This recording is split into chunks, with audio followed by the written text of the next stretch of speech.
everyone. Thanks for joining us in this month's installment of the Insurance Leadership Podcast. Today we have a very unique guest with us, Tiffany Ryder. She has quite the story.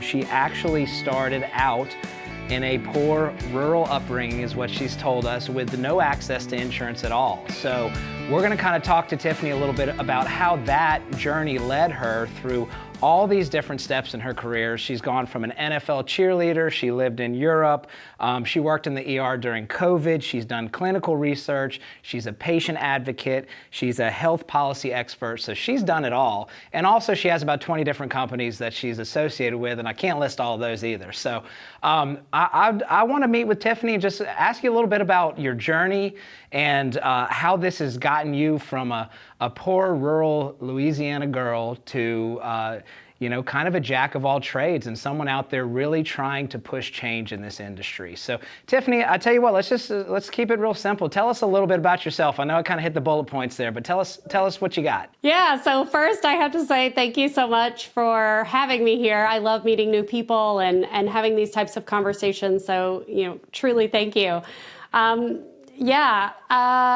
All of those things that you said are true, and certainly my career has been anything but linear.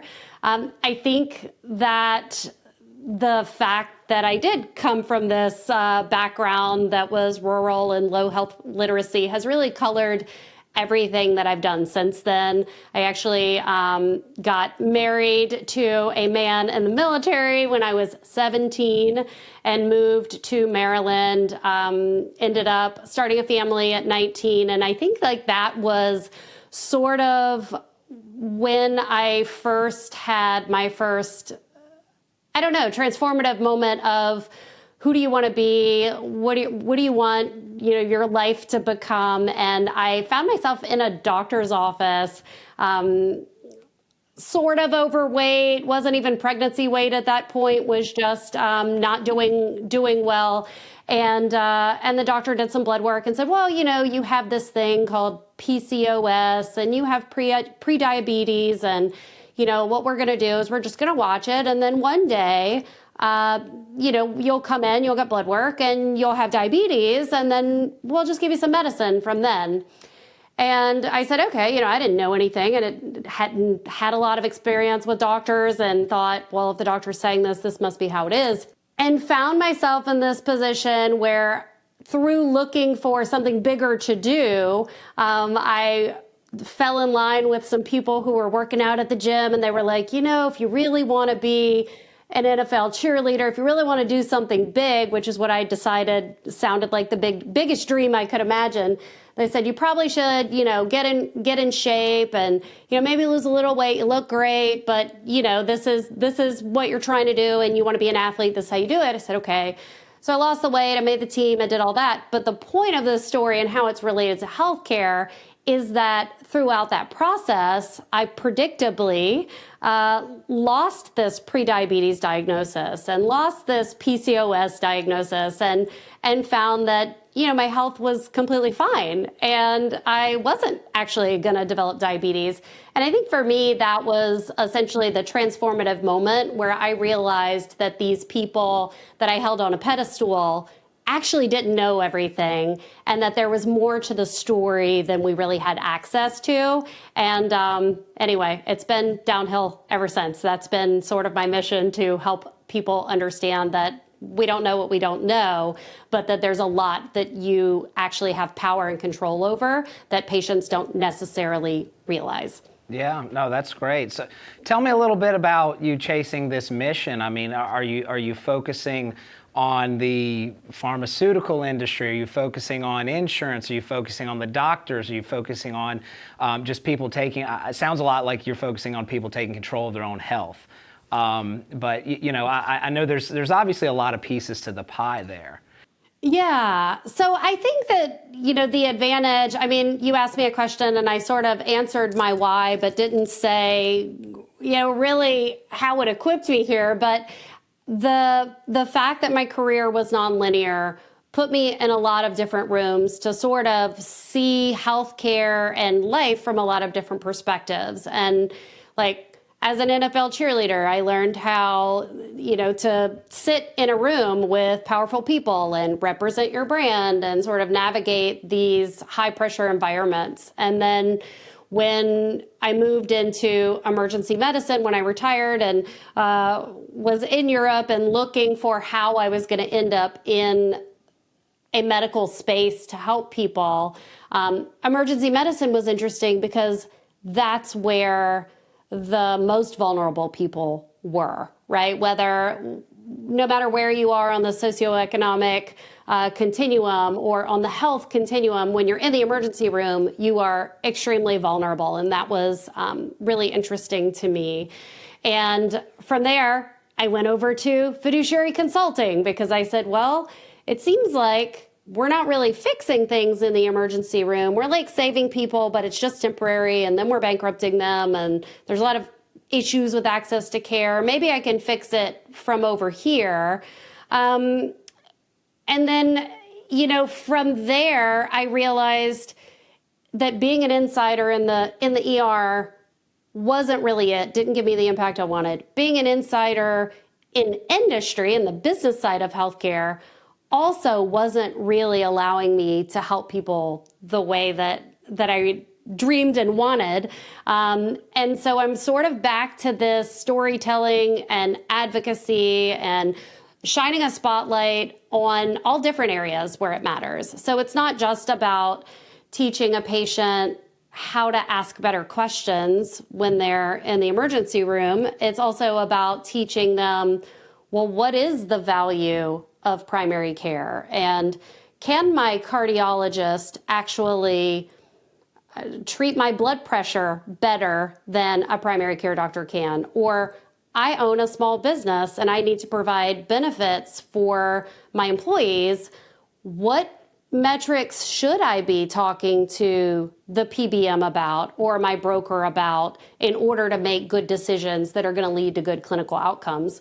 So I sort of I have an interest. I have a generalist knowledge in a lot of areas. I am certainly not the expert on PBMs or health plans in general, but I know enough to help people ask better questions.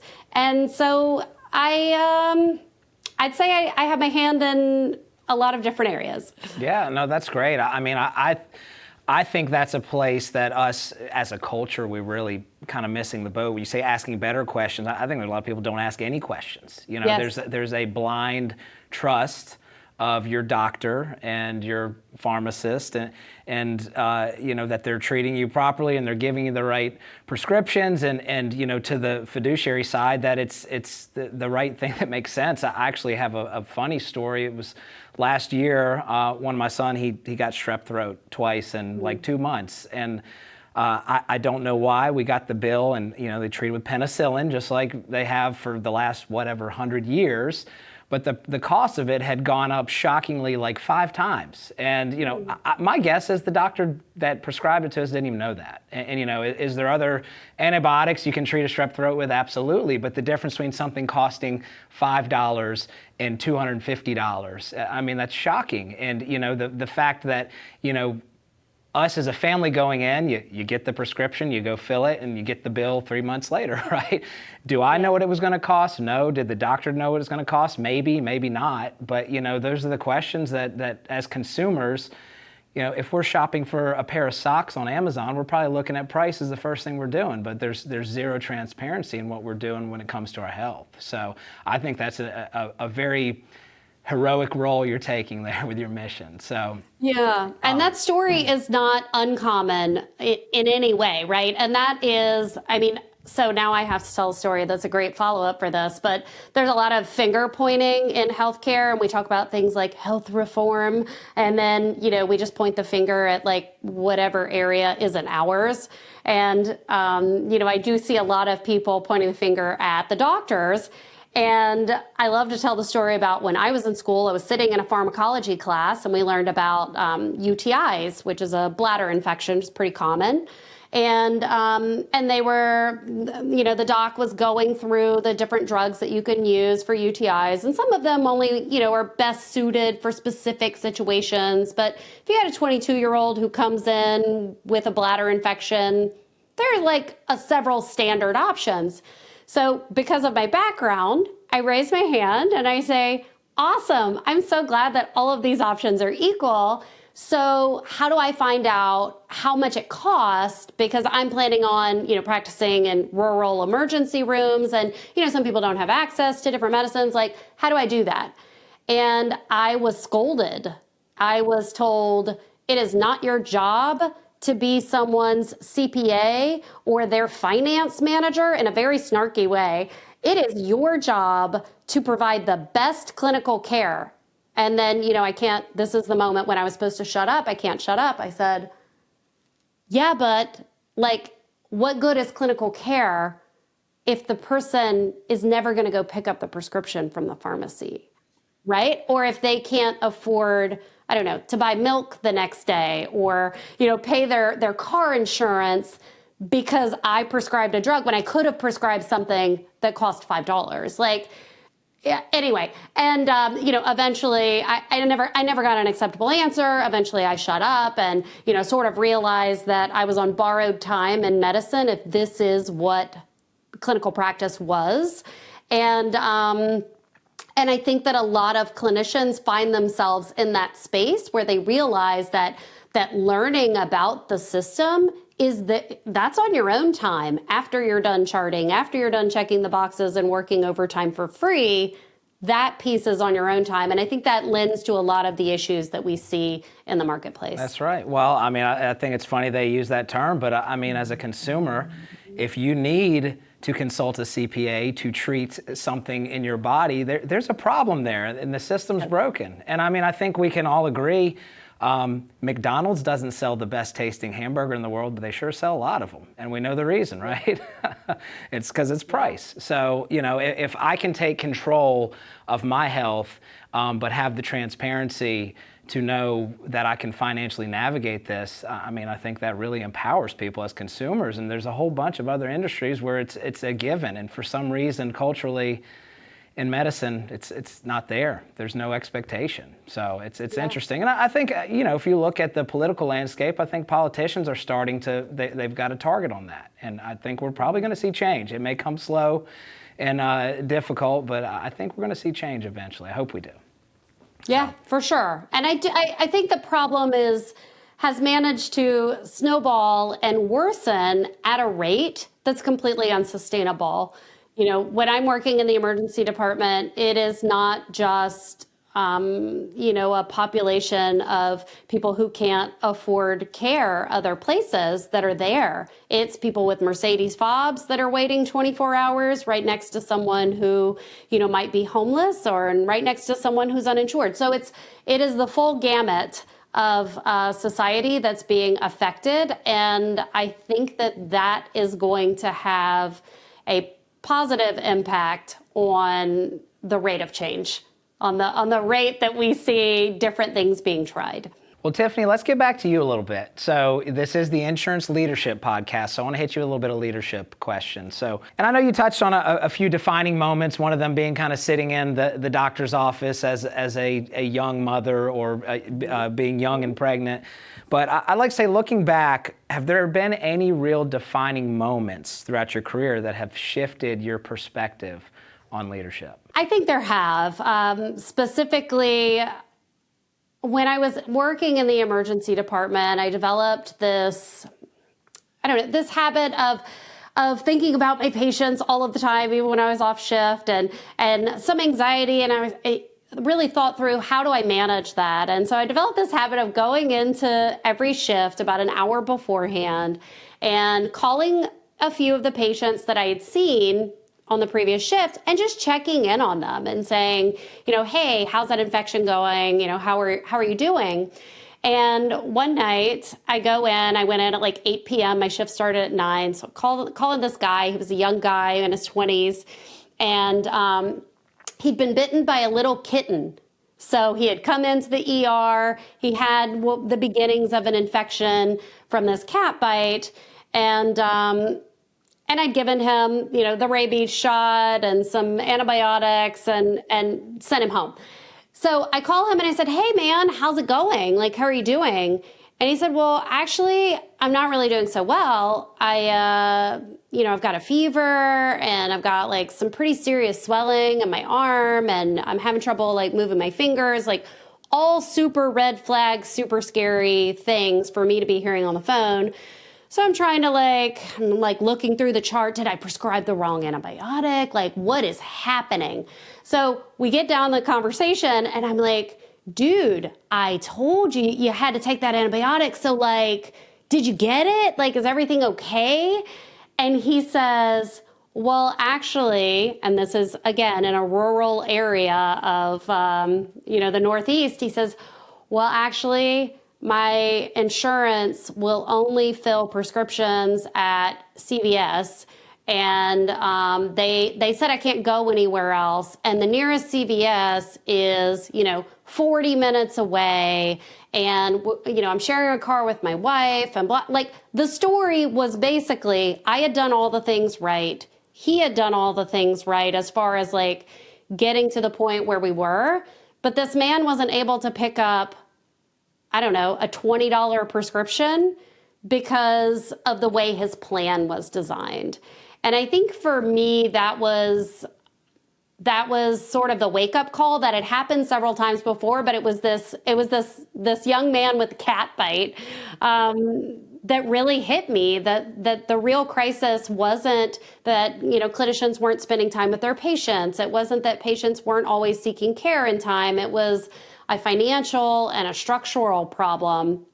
And I think that's when I knew that the impact I was going to have from inside clinical care wasn't going to be enough, and went over to the fiduciary side because I really could see that the place we needed to be standing up was in this uncomfortable gap between, where medicine is and where patient care is and where it needs to be in order to control costs and clinical outcomes and actually serve people. And that was the gap that needed to be closed. And that's definitely what I'm trying to do. Well, do you have thoughts on how we can do that? One of the questions that I have is talking about patient education and, what role or what initiatives do you think that leaders in this field can take to kind of move the needle towards that end goal? There are, depending on which stakeholder we're talking about, there are a lot of different angles to take. Something that I talk a lot about is direct primary care. I think it's one of the bright spots of all the things that we're trying in healthcare to make things better. Direct primary care is just a primary care, I know, but for anybody who's listening that may not be familiar with it, it's just a primary care model that instead of going through your insurance company and, you go to the doctor and then the insurance company pays the doctor and this whole thing, you basically just go to the doctor and you say, hey, how much money can I give you to see me whenever I need care? And there's a subscription model kind of like Netflix.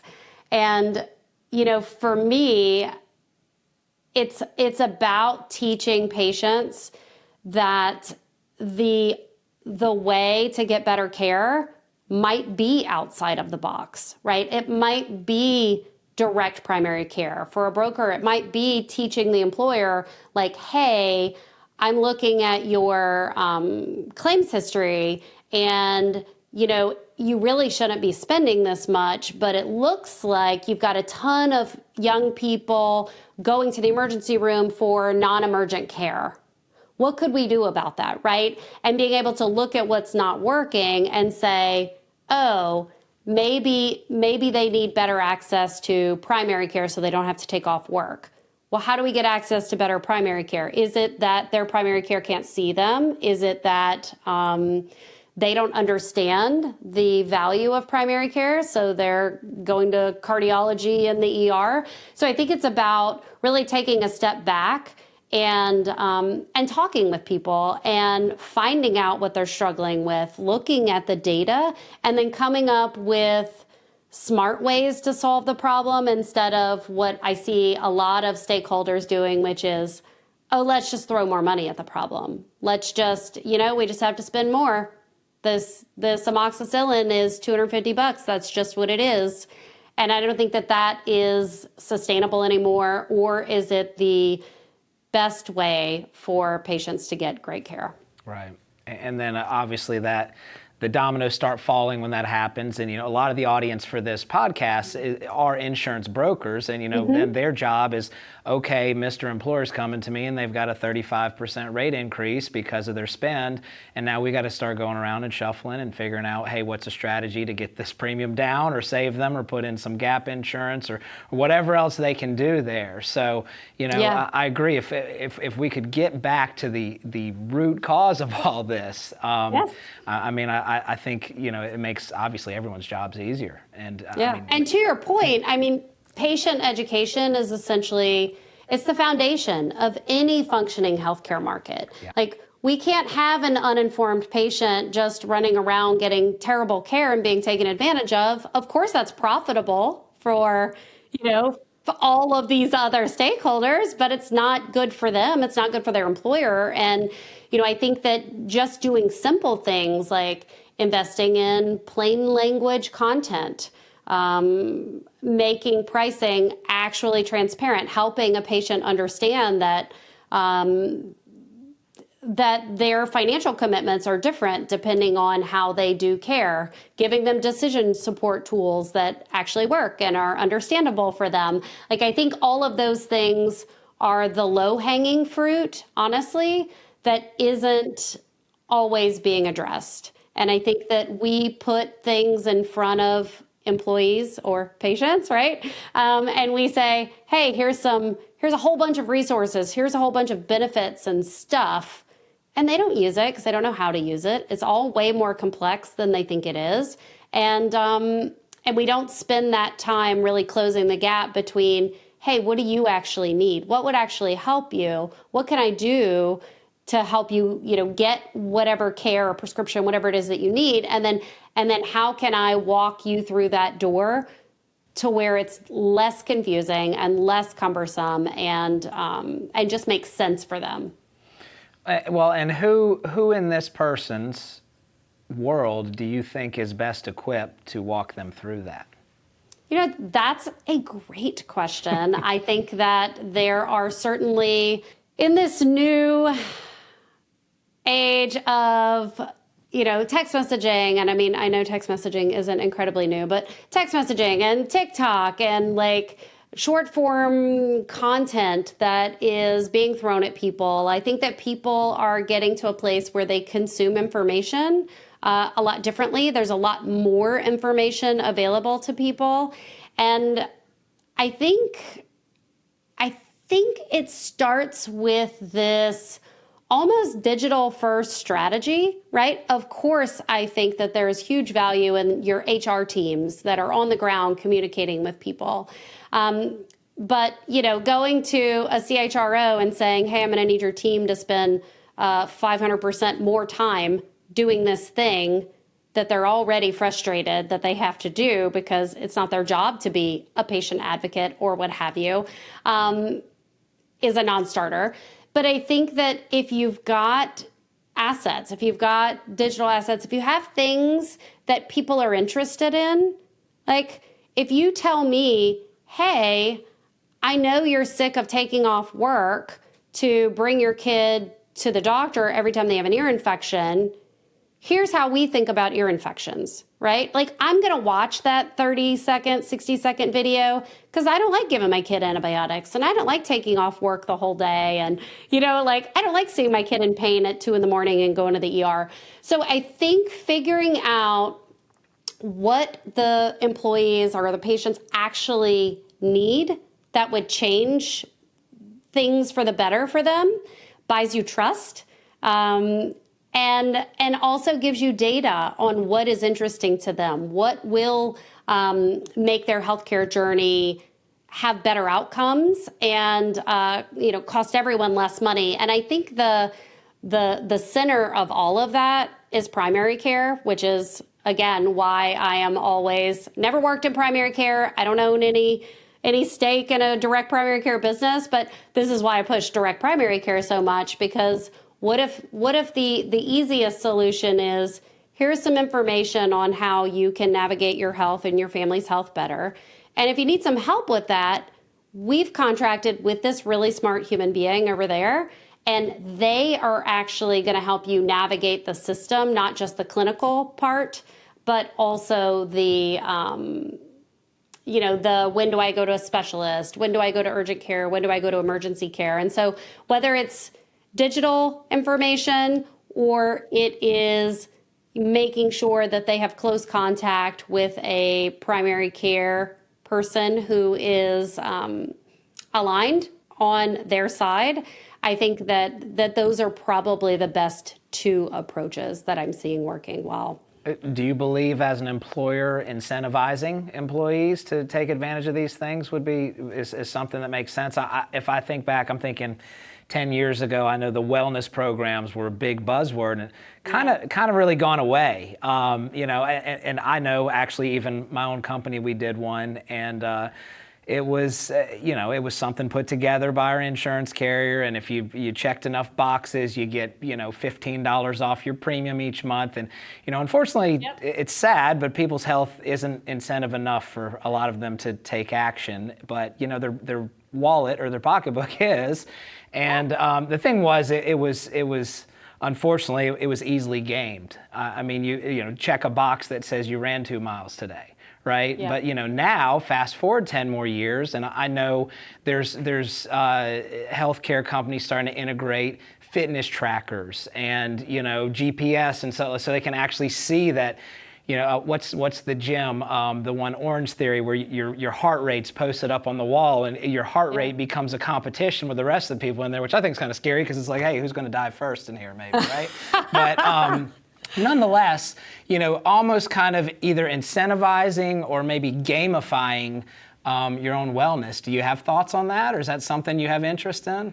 I mean, I definitely have thoughts on that. I think that, that gamifying things is always a good approach. I think that the data is mixed on how much these different, wellness programs work. Even ones like you described, like that would totally work for me because I want to die first, right? Right, yes. We're in the Orange exactly. Theory. I'm going to win this one because I'm going to just do it until I pass out, right? Yeah, I love it. But competition drives things for me as well. But that's not where we all are, sure. Right? That's not, I don't think that's a one-size-fit-all approach. I do think that the future of healthcare is going to really move towards unbundling, just like we do for, pretty much everything else. I don't think that this one size fits all to an insurance model is going to work in the long run. And I think that just going to people and being honest has the best returns. So, again, direct primary care. I have seen, I've talked to brokers who say, oh, well, we put this into our plans, and if you go to the direct primary care doc, then there's no copay, there's no charge. But if you go to whatever else, your normal doctor that's covered by your insurance, there is or whatever. And, we get a lot of pushback for that sometimes because fill in the blank, right? Like people feel like they're being controlled. It sounds like an HMO and they don't know why they hate HMOs, but they definitely hate HMOs, right? Or they heard they were supposed to, right? Yeah. Right. Or okay, why does my employer want me doing this? There's got to be something in it for them. I'm getting screwed. No, I'm going to go to this, this other person, and that's just what I'm going to do. So I do think that there's this is not without friction. But at the same time, going to someone and saying, look, we value this care because it's so awesome, and when our employees go to this particular doctor, they don't have to, wait for 2 hours to see the doctor for a 5-minute appointment and then have to go in 3 more times because the doctor has more time. And, we've looked at the data, and people that see this primary care doctor are less likely to end up in the emergency department and feel happier and, blah, blah, blah. And if you're not in the ER or you're not in the specialist office when you don't need to be, we pay a lot less money for your plan. So of course, yes, it does benefit us in these ways, but it also really benefits you, and we really want our employees to be really well taken care of. I just feel like that is an argument that people will listen to, with skepticism perhaps. But I don't see any issue with incentivizing things, especially when it's super transparent. What's in it for the employer? What's in it for the broker? What's in it for the employee? And then everyone is essentially just participating in real informed consent.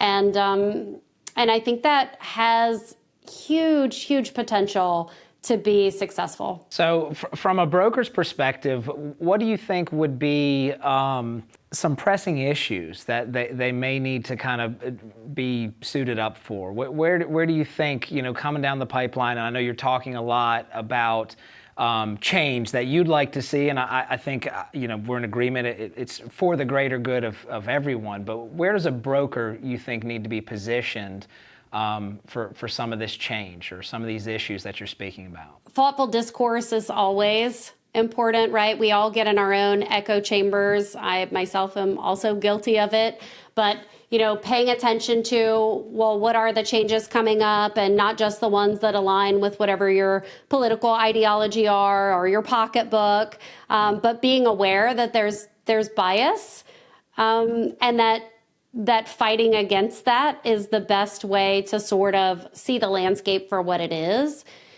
I think that misaligned incentives are at the center of everything, really, that's wrong in healthcare. And, things like ditching commission-based models for brokers is important, or moving to, fee for service, or being transparent about where the money flow in your own business is going to become increasingly more important the more we see lawsuits on the fiduciary side.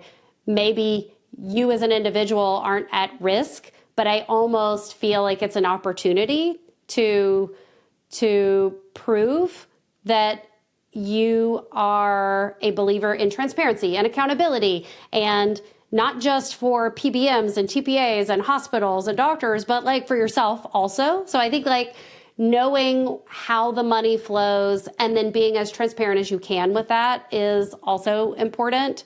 I have some very good friends who are brokers who operate in the fully insured space, because when they're serving an employer that has 5 clients, and that's how they are choosing to help them, they have to be honest about, well, we are going to have access to these forms of data, and we are just never going to have access to that form of data, right? But the more transparency and the more upfront I think that brokers are about why they're suggesting different courses of action, just like your doctor should be very upfront with, I am recommending this particular treatment option because I think it's best for you because of A, B, and C. The more that happens, the more that employers and employees are going to trust what we say. And I think that is probably the biggest tool we have in our toolbox, and the most important one as people are growing increasingly mistrustful of the healthcare system in general. That's right. Oh, I agree with that. Well, look, Tiffany, let's kind of get close to wrapping it up here. I'm curious your thoughts on what a broker, maybe a carrier, or even a consumer, what you think, your suggestions they could do to drive real change. What are some actionable steps? And I'm curious from the broker standpoint, which you kind of just answered a little bit, but also from a consumer standpoint, and maybe even, we have a lot in this audience as well of just business owners. Hey, I know you mentioned the business that maybe has 5 employees. They don't have an HR department. You're the owner. You are the HR department. You're choosing the insurance. You're doing it all. So for those players, what do you think are some actionable steps that could drive real change from your own experience? I know this is a lot about, what your personal mission is. So let's kind of close it out with you saying, hey, here's Tiffany's 3 steps to success. Yeah, so I don't know if I can condense it to 3 steps, but I'll try real hard. So I do think that an emphasis on primary care matters. People are skeptical of primary care. Nobody, oh, that was hyperbolic. Hold on. A lot of people struggle to see the value in primary care because it has been reduced to a 5-minute appointment. So anything that you can do to access good primary care where you actually have a clinician who can spend time with you, whether it's you personally, if you're the employee, or your employees, if you're the employer, or your client's employees, if you're the broker. I think that is huge. That would make the biggest difference in healthcare above anything else that we do. And I think that direct primary care is absolutely the best way to do that because it puts the patient back in the center of care, right? Everything else that we do, whether we're healthcare providers or brokers or any other stakeholder, we're sort of playing games behind the scenes around the patient, and then trying to do it in the best way that we can. But the patient is not really in the center. It's our contracts, it's our gag clause, it's whatever it is. And so getting primary care back in the center and lifting that up, no matter where you are, even if you're an employee and you just say, I'm going to go pay $75 a month for direct primary care and not use my insurance because I need this access so that I can be the best that I can be. I think that is an option. That's certainly what I do. From the broker and employer side, I think doing simple things like auditing your PBMs, looking at your TPAs, like where is this money flow going? Are the contracts transparent? Are you doing things as the expert and positioning yourself to be able to make ethical decisions? Because it's really easy to get yourself into a situation where you're trying to do the right thing, but there are forces that are, aligned against you doing the right thing. And demanding the transparent contracts from those entities. And then the last thing I would say is, look at companies, and this is bias on my account. I'm a member of Crowd Health, which is a peer-to-peer funding network that really is just not insurance at all. And I chose that route because I wanted to try something different, right? Try your independent pharmacy. Go there. It doesn't matter if it's not associated with your insurance. Go there and say, hey, I take XYZ medication every month. How much would that cost if I just paid you in cash? And then do the same thing at CVS, right? So be willing to step outside of the box and outside of the way that things have always been done.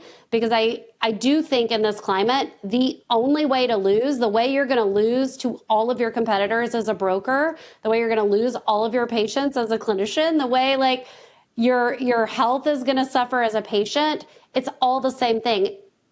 The guaranteed way to lose is just doing things the way they've always been done, because we are very clear that that's just not working, and it's working increasingly poorly. But we have the opportunity to innovate, and companies are emerging that are innovating. Regulation at a much slower rate is also changing, as you mentioned.